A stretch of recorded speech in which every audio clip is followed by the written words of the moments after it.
And I'm sure some of the negativity and with my frustration, he could feel, and he could become frustrated. But then that starts becoming self-talk.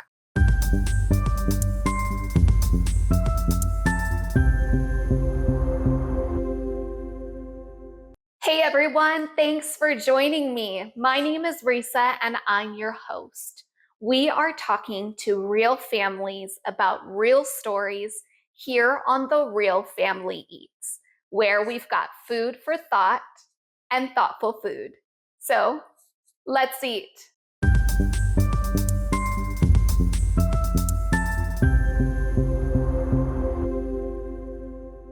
Hey everyone, my guest today is the lovely Kate. Kate, thanks for joining us today. You're welcome. All right, so for everyone who doesn't know you out there, can you introduce yourself and tell us a little bit about your parenting life and what you do? Sure, I'm Kate Anderson, and I'm a mom of 3 kids. My kids are all older.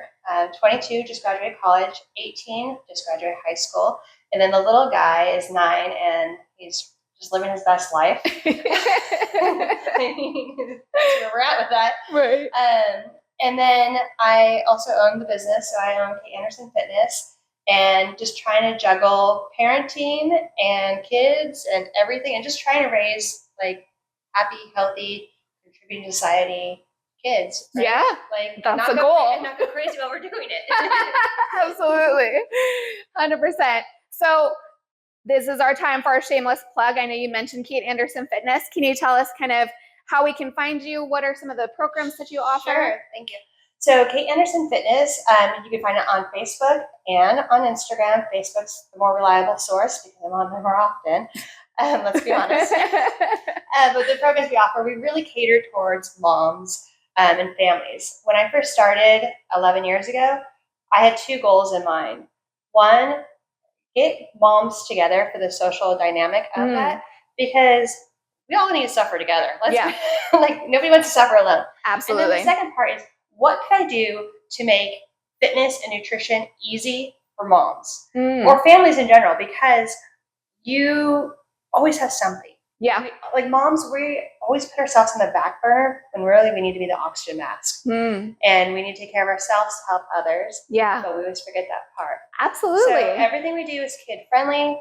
And there's been days, and this is why I love it, there's been days where people have walked in with puke all over their clothes and they're like, I am here. Or rolling up a PJ. Right. You're like, hey, I made it. You're my person. I'm glad you're here. Yeah. And then they throw the kid at somebody, you know?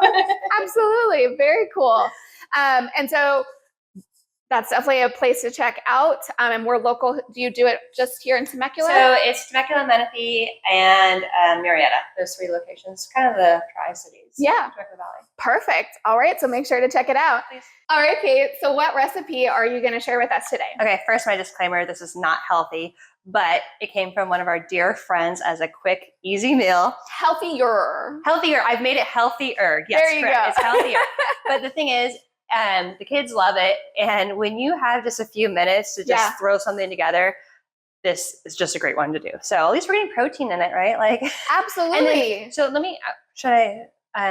maybe we'll figure this out. But one of the things too, I wanted to mention to make it healthier that we're talking about it. Okay. So like when Karen and I eat this, we actually get a giant bed of lettuce. Yes. And like make a salad and then throw this on top of it. Okay. So that way we're getting more vegetables than we are actually the fun stuff of it. Yeah. Right. And then you just mix it together. So it's like a salad bowl. Okay. Continue on. And so this is you call it like the Big Mac Casserole? It's the Big Mac Casserole, yes. Okay. So we made it healthier. And I think the fact that, like you said, you can then serve it on top of lettuce, I mean, that would still align with kind of the Big Mac, right? You'd normally have some sort of greenery on there, even though it's not maybe as much as we want it to be. So we can add that. So I love that. Okay, so what do I get started with? And I'll start cooking while we chit chat. Perfect. You're gonna start with the ground turkey first. Okay. Actually, hold on, let's go back. Let's start with the onions first because we're gonna saute them and turn them brown. Okay. I can do that and then I'll add just like spray the pan or whatever you want to do. Perfect. I can do that. So I do want to hear more. I know we were chatting a little bit and I'd love for you to kind of share some of kind of real life parenting struggles, because after all, that's what we're here chit-chatting about. And kind of talk to me a little bit about some of your experience. One, with kind of the different dynamics of your older kiddos and then adding your younger, the third, right? And some of the struggles that kind of happen there. And I know your family is a little bit different because you're not always parenting with a partner. Correct. Yeah. So actually most of the time, like I shared with you, husband's military, he's now a pilot too. So he has always been gone. So when I raised both girls, he was just not around. He's missed, I think, with the exception of maybe 2 birthdays, all of Kara's birthdays. Oh, really? Wow. And so, you know. And she's now 18. She's now 18, exactly. So just to give you guys a little bit. I think he's missed maybe 15 or 16 of her 18 birthdays. Wow. And there's years where it was just sad because he'd come home the day after her birthday or close, you know, we just it just couldn't happen. Yeah. And, you know, you deal with that heartbreak from within. And then, and then the little guy. So now my husband's home more, right? Okay. And then we got this little guy, and there's an age gap between the 2 older ones. Yeah. And then this little guy who is very different. You know, my first one was stubborn and she's smart. The second one is easy to, like, happy-go-lucky, wants to please everybody kid, super easy, always willing to help with anything or everyone. And then you got this little guy who's just neither of those things. Well, he's both of those things, really. Okay, right? So everything kind of combines. He's like his own little creature. Yeah. So, and it's very different, and they say this, and it's so true, that having the 2 girls and then having a boy, because boys are just different. Like, your boys are really great. Like, they really are great. But my son literally wakes up, and from the time he was born, I swore he'd wake up and want to just destroy stuff. Yeah. Like lots of energy needs to get it out. Like, let's take this apart. And I'm like, what is happening? Yeah. Especially when you raise 2 girls who are just very, like, they have got energy, but it's a different type of energy. Okay. And somebody told me once, and I've held on to it. Boy, it's not that they're, you know, worse than the girls or like that. It's just boy energy. And it's just a different energy. Okay. And I'm so grateful to have him, because how boring would my life be otherwise? But yeah, so like there's challenges with him, and he's pretty much being raised by not just me, but then he's got these 2 older sisters who are very much like this weird dynamic of big sister role as well as a parent role. How does that play out? Like, how do you think that kind of changes things? So, like they're on him, like way harder. And I don't know what happens, but like as you have kids, you start caring less about their structure, and you just think, yeah, they turned out okay. Right? Oh my goodness. I could totally relate. I remember, you know, with my first one, Malachi, it was very much like sanitize everything and like, oh my goodness, you did this, like sound the alarm, you know, versus McCall, like, but at the end of the day, like you would sanitize everything and he's still licking the bottom of a shoe. Yep. So then by the second one, you're like, you're going to lick your shoe anyway. So yeah, you just, and I think you just become more relaxed with it, and you just, or maybe you just become okay. Like, you know what? They're going to be okay. And I think that's my favorite thing to share too with people is whenever they're worried, it's like, yeah, your kid's going to be fine. Right. Like, and also, you know what? At least I have something to talk about in therapy later on. Right? Like, I know. I'm giving somebody a future job. I know. Because there's, no matter how great of a parent we think we are or not, yes, our kid is going to grow up with a whole different perspective of ourselves, right? Of what happened and what really happened. And even my girls now will have conversations, and I'm like, that's not what happened. But in their head, yes, that's how their life looked, right? Absolutely. And you can't judge on their perspective. So I think just giving yourself the freedom to just be like, yeah, like, are you doing the best you can for what you're given? Sure. And then each kid has that different personality too. Yeah. And JJ is definitely overly confident, which has its own challenges, but thank God he is too, right? Yeah. Like, it's just weird. Absolutely. And I imagine, again, like we look at these qualities and sometimes, right, it can make it really difficult on the parent's job because you're trying to navigate this at the same time, knowing like the confidence, like you said, that can be a huge asset as he grows up. And so how do you navigate, like, I want you to feel confident at the same time, like, dude, there's limits. Yep. Well, and I've learned like my new phrase that I've been using lately, because that boy can talk. I mean, I talk. Yeah. And his sisters talk. He talks too. I think more than the rest of us. And I've just learned to say, you are going to make such a successful salesperson or a business person later on, because that is a great characteristic that you're looking for in a future employee. But right now, the endless ramble when you're like, shh, 2 seconds, please. And I think you're absolutely right. It's that balance of like, yes, we want to do this at the same time. If you are in an environment where you can't be the only one like monopolizing the conversation, that there's also some degree of like sharing the conversation. God knows I'm trying to learn that stuff. We're working on this. Hey, we're all a work in progress. That's the real truth here. But yeah, and then with JJ, my girls were so academic. Okay. Like, I couldn't even tell you how to log into their grades at all, because if they got an A-, they'd already be freaking out. Like, I don't know. Yeah. I mean, so you'd know about it. I never checked their grades. I never, ever. And they were always studying. They were always doing homework. They were always reading books, and they were just so academic. Yeah. Right.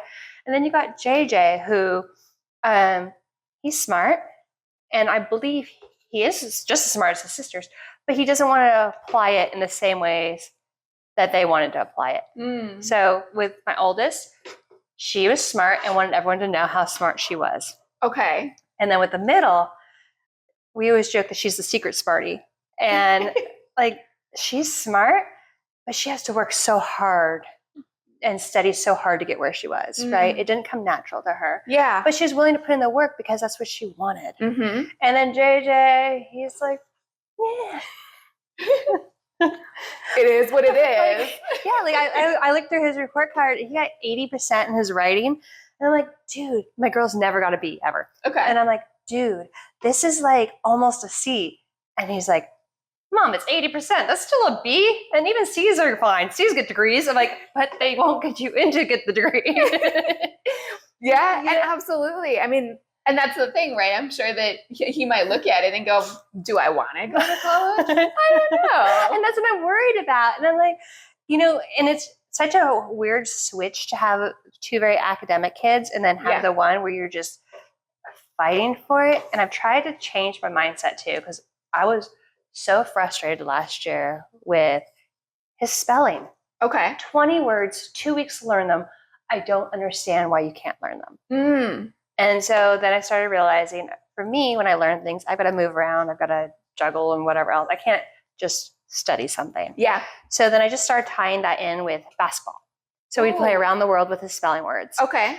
Which helped. But still, there were some weeks where he just wasn't doing great with his spelling words. Okay. And the frustration in you just want to say, like, dude, come on. Like, I don't understand why you're such an idiot about that in your brain. Yeah. Right? And then I'm like, and I'm sure some of the negativity and with my frustration, he could feel, and he could become frustrated. But then that starts becoming self-talk. Right? For him? For him, yeah. Like, oh, I can't do it. Like, everyone thinks I can't do it. I can't do it. Yeah. So I've switched it around this year. And the new thing I'm telling him, and thank goodness things lined up that I can switch it this year. So he got tested. He was qualified for GATE, which is a story in itself. But and then he's going into a 4th, 5th class. Okay. So what I've done now is I'm like, dude, not only on paper are you smart, like they tested you and they said you're so smart, but now they know you're so smart. They're putting you in a 4th, 5th class, and he's in 4th grade. So they think you're so smart that you're capable of doing this. Yeah. That means you're one of the smartest kids at school. So you have to work so hard this year to prove to them how smart you are. And I'm hoping that maybe like that switch of dynamic of telling him everyone believes how smart you are will build him up and put him to work then. Yeah. Do you think that for him, because I hear you saying that, like you said, on paper, so for the GATE is our version of the gifted and talented, program, that, he's got the skills, he's got the capabilities. Do you think for him there's just a lack of motivation or lack of like buy-in? I think he's a third kid. Birth order is a real thing. But I think it's, I think it's a combination. One, the lack of motivation and self-discipline to do it. And every kid's different. This one, we just have to be on him more, right? eventually one day he'll appreciate it, but I'm just got to be more strict about his education with him. And then it's also the combination of the attitude of like the relaxed attitude about it. Gotcha. Like he doesn't get so wrapped up in what other people, he wants people to like him, but he doesn't feel like his grades define who he is, which is both a great thing and an awful thing all at the same time. And I was going to say, you know, because you definitely hear some of the opposite, right? I can remember even just from my own childhood, this idea where I put so much pressure on myself because I thought, you know, in order for my, you know, and I have a whole different dynamic, but, you know, the narrative that was going on in my head was I had to do all these things in order to kind of be a good child, quote unquote, and kind of live up to that. And to the standard that they set. Absolutely. And so there was this like hyper focused kind of perfectionism that ended up kind of coming from that. And so I can absolutely appreciate kind of on his end of, you know, hey, is there a little bit, you know, it doesn't define me, like you said, and I can be still you know, my own human, if you will, without it being necessarily attached to my accomplishments, which I think is huge. Like I think I would have loved like a little dose of that. The freedom, absolutely, to be able to do that. And so, you know, to kind of, again, it's that balance. Yeah, it's just like a different, like everything about him, I feel like has to be a different reaction, response, and parenting style. Like all those things together. And you know, like yes, of course, he's still the youngest, so I worry the most about him. Okay. The other two, I'm like, you know what? They're adults now. Yeah. You know, I've done the best I could. I'm hoping that they still continue to make good choices in life. But at the end of the day, my influence has diminished, and now they have a greater influence of their peers and themselves, what they want to do, right?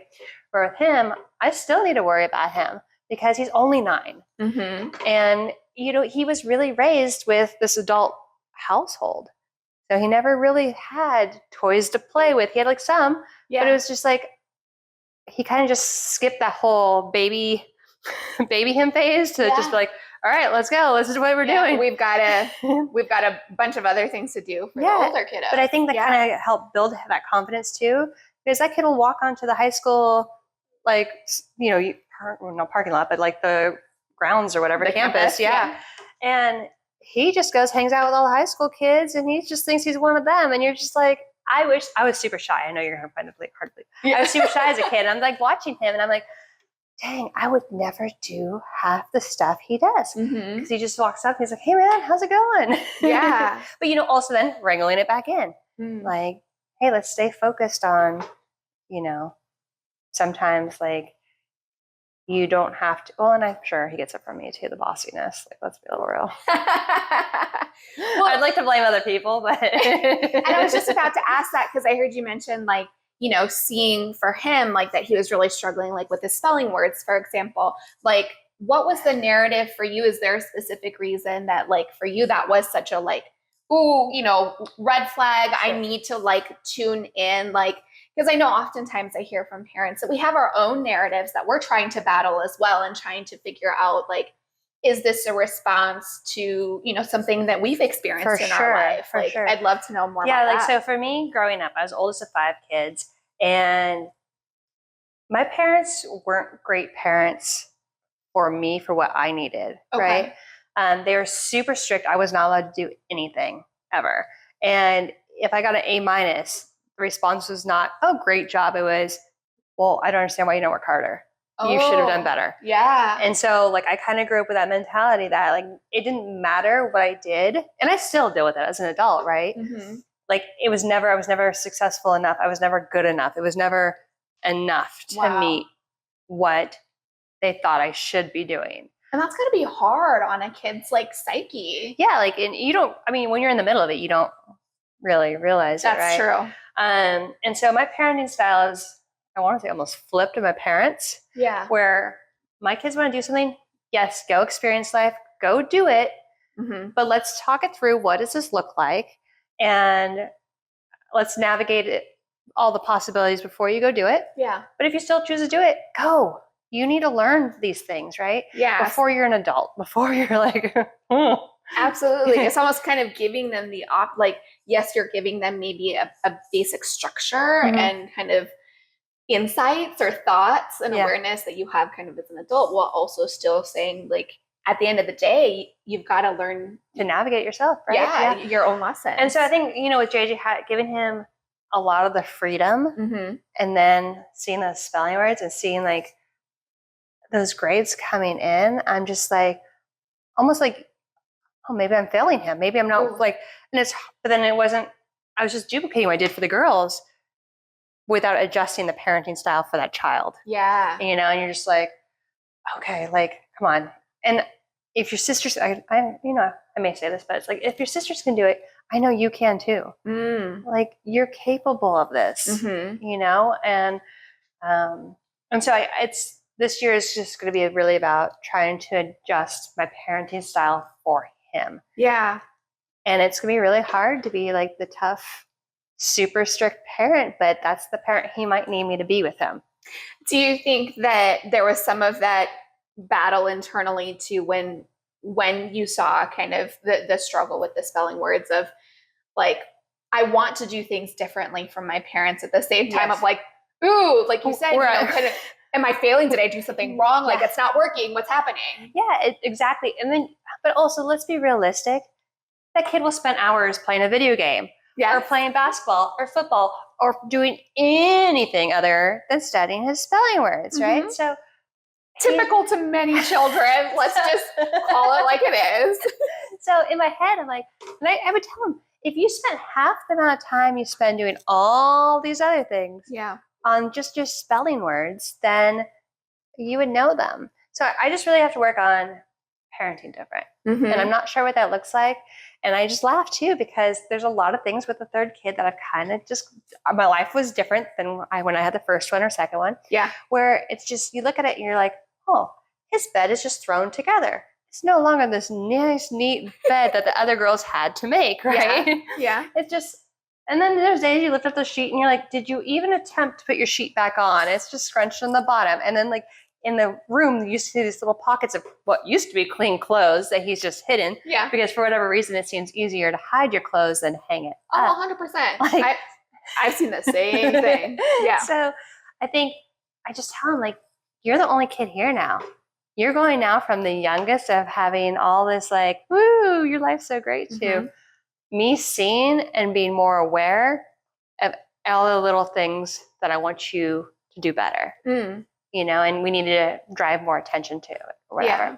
So I think this is just going to be a rough year for both of us. Growing pains. Growing pains. Yes. And, and I know he's going to rise to the challenge of it, but I think there's going to be a lot of days where I'll probably be in the corner rocking and crying, be like, that's exactly the motions. Yes. And already there's like those days where I send a text message to the girls and I'm like, what do you guys think? Because they've already gone through my parenting and I do like their feedback too, because I want to make sure I'm doing the right thing. Okay. So there's a lot of text messages to the girls. What would you say? What do you think? And they're on the other side of it, but they've been raised by me too. So I feel like it's a good combination situation. So yeah. Okay. So am I adding my seasonings? Yep. Start off. Okay. And then after this, where am I headed? Okay, so when you're done with this, you're going to turn it off and you're literally just going to throw everything in and just actually you guys are going to take this. I do about half of this, mix it all in. Okay. And then actually do about half of this as well. So all of that, half. Okay. And leave that alone for now. Okay, and I mix it together. Mix it in here? Yep, mix it in there, stir it together. Perfect. I'm all about using 1 or 2 pans. Like, yes, again, we're trying to make it easier on parents because we're dealing with, messy rooms and spelling words. You may not have the time to be able to spelling words are going to be the death of me. 10 pans and all the dishes that come along with that. Exactly. 100%. Well, and being on top of them. So they are responsible too for chores within the house, which I think is important, but yeah. I wanted to circle back because you said something that I think is so valuable and that I don't hear a lot from parents, which is I'm open to feedback from my kids about how am I doing. Can you tell me like where does that come from? And like, I feel like most people, you give feedback or they, even the slightest, it's like, don't talk to me about my parenting. It's such a touchy subject because it's such a personal subject. Correct. And I think it has to be directed from the heart. Okay. Right? Tell me more. Like, so when parents judge another parent, it's snarky and whatever. Okay. It's not like, hey, we're here to help you. It's, we're here to judge you and tell you everything you're doing wrong and we're doing right. Right? So more like that competition kind of unsolicited advice. I mean, gotcha. and I will tell you, I judge a lot. I appreciate you owning it though. And at least standing, because I feel like there's some, that judge, but they're like, oh no, I'm not judging. I'm so accepting. And so I appreciate at least the ownership of that. Yeah. So, and I fully get that. But at the same time, occasionally there's helpful advice I can give and spew out of that. Yeah. But with the girls, it's not coming from a judgmental thing. I mean, they could very well say, Mom, you suck. Cool. Thanks for sharing. Thanks for the feedback. And it's okay because I know what they're saying. I'm asking them and giving them permission for the feedback. And I think when you ask permission and you're willing to, you're at a place mentally, physically, emotionally where you're willing to hear somebody out. Yeah. That's what opens up the conversation. And it's like that with anything, right? And that's a really great point. I think kind of going back to that unsolicited, right? There can be so many like thought processes where you see someone and you're like, I'm just going to tell you what to do, how to make this better. And like you said, they may not be in the mental capacity or state to be able to receive it with the intention that you're trying to deliver it. And so then it very much does like, this isn't helpful. Like, please stop talking to me right now. And even with the kids, like there's situations, the girls, especially, hey, then you're just going to stir this in. Okay. Half of this, we're just going to throw it all together. Sounds good. But there's times where Karis would my 18-year-old would have a conversation with me about she was frustrated with the way her body looked or the food she was eating or whatever. Okay. And it would just get to, all right, am I responding to you as a mom? Are you looking for the response as a parent? Or are you looking for the response as a nutritionist and somebody in the industry? Yeah. Because all three of those are it's like asking, are you looking for sympathy or are you asking for a solution? Yeah. What do you need from me? Yes. And then once you figure out what the need is, then you can adjust your response based on that. So, yes. So then you're just like, okay. And then you go that direction. So when I ask the girls, it's because I'm like, okay, I don't want to make a mistake. Yeah. I mean, this is the third kid I've been, parent for 23 years. Ish. Yeah. Forever. And you're still scared to make a mistake, right? Yeah. And so, what was it recently that I asked the girls? So the girls have always been obsessed with surf camp. Okay. They lived and died and swore like surf camp was their world. Since Jules my oldest, was 9 or 10 was when she started going. And then Kara took it on because her sister took it on and loved it. And surf camp, they go for a week, no parent contact at all. And it was just their summer. And it was so important to them. And then for me to see their growth from within, because your parents aren't there to guide you. Yeah. You got to figure out how to do this yourself, right? Yeah, absolutely. And the maturity, there's so many great benefits from this program. Okay. And I sent JJ last summer for the first time. Okay. Well, he, again, as the youngest, had a different lifestyle. My girls would go off, like my oldest was from a divorced household, half time with her dad, half time with me. So she was used to going periods of time without me. Got it. The middle would go up to my parents' house and visit with them for a week or 2 weeks or however long, often, like whenever she wanted to. JJ never really had that experience because he was part of the COVID thing. And when he would have started to do that, and he just didn't get that opportunity. So this was the first time he actually was away from home to the point where he didn't see me or couldn't talk to me for more than one day. And Kara, that was hard. And Kara was there on site. So she was a counselor last year. Okay. So he knew she was there and it was okay as far as that goes. Then you're seriously just going to scoop it into there and throw it together. Super easy. Awesome. And then sprinkle the cheese and all that good stuff. And then the stuff on top. The cheese on top first, and then the tater tots. Yep. First throw all that in there. And then we sprinkle all these leftover things. Yeah. I'm following now. Thank you for your patience. And I guess when I use words versus just pointing, it makes more sense, right? And so, so this was like his first time going to surf camp, and he had a bad cabin with like a couple of rough kids that just didn't want to listen to the counselor. So not only was this his first experience, he had, I would say, not like a normal experience there entirely either. Okay. But he has to learn to navigate. Yeah. Like that's just the way it is. So when I picked him up, he was super excited to show us a couple things, but he was done with it. Like he didn't want to go back. And Care told me, she's like, yeah, he just wasn't having a great time. And a couple times he grabbed me and said, hey, can we go for a walk? And so he could talk to her about, just different things going on while he was there. And this year I gave him, it's expensive. It's like, I don't know, $1,500 or $1,800 for the week. So it's like a really expensive program, not something where you're like, hey, let's try this out again. Yeah. You have to be committed to the cause. Absolutely. So I said, hey, do you want to go back? And he's like, no, I don't want to go again. And so then at that point, what do you do? Do you tell your kid he's got to go back and try it again now that he's a year older? Yeah. And it's a different experience this year, and his sister's not going to be there. So what did you end up doing? I consulted the girls. Okay. And they said, you know what? He was young last year. Skip this year. Have him try it one more year the following summer. So he'll be going in at 10. And I'm just going to tell him, I want you to try it one more time. You're older now, different kids. If really this is something genuinely you don't like, then you're done. But, and it's just, if the price wasn't so expensive, it would have been a different situation, right? Okay. So you really got to factor in the cost. Like, is this a lesson he needs to learn? What if he's just miserable? I've just wasted all this money on something where he's then nobody's happy with that, right? Your wallets aren't happy. Yeah, so I'm just trying to navigate. And so the feedback was, he should try it again, but don't force him to go this year. Because sometimes it's just like when you try Brussels sprouts, right? Yeah. Sometimes the first time you try them, you're like, oh, that's disgusting. And then you'll try them later on and your taste buds change, or someone made it a different way or whatever. And all of a sudden they're the best vegetable you've ever had. Yeah. So maybe not Brussels sprouts, but one like it, right? So I kind of feel like the kids should try their experiences a few times to see. But then also I'm like, am I just being neurotic about this? Is there no lesson to learn from here? What for you, I'm curious, like, why is that so important for them to give it a try, kind of maybe even more than once, with some time in between, it sounds like. Yeah. Like, why is that something that for you is a high value?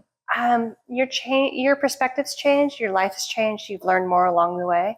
And your experience is not going to be necessarily, it's not copy and paste. You're creating a different experience. Yeah. So, if you go back, and so then I would just throw in the pickles and like drizzle more pickles. Yeah. All the pickles. All pickles. And then throw some cheese on. Okay. And I'll grab my tots. And then tots on top. And then I wait till it comes out before I sprinkle more of that on. Okay. Does that make sense? Yeah. Because that way if I don't need to use as much of it, I don't use as much of it, because that's going to be high fat and there's no nutritional value in there. Let's just call it what it is. It's just great because it tastes amazing. So, so I think, and you don't ever want a kid to have such a negative experience on a life event, right? You want them to re-experience it and find the bullet points of, hey, like this worked out or whatever else. Yeah. So, and sometimes it's just not for them. But it's hard, again, it's hard because, you compare your kids so much. The two girls, like that was so much, and it helped, form them to who they are now. Like, and some of the things that they value now, and community service, and like all these things that they teach, and learn to get along with everybody. And people would fly in from other countries. So, oh wow, there it's just cultures and just so much experience that they're learning from this 1 week that I would hate for him to miss out on it. Yeah, absolutely. But at the same time, if he's not learning anything from it. And I think that's a really great point of being able, yes, there's that value, right? And that those are the things that you saw, it sounds like, in your girls, and were able to kind of say, they got so much out of that. I would love for, JJ to kind of get the same amount at the same time, because they're unique, different individuals and humans.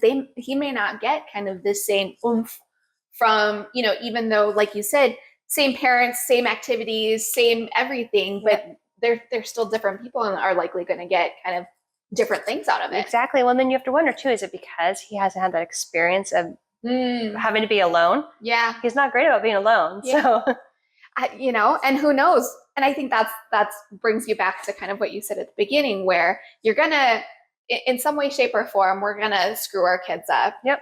Right. And let's just own that. And I say it all the time.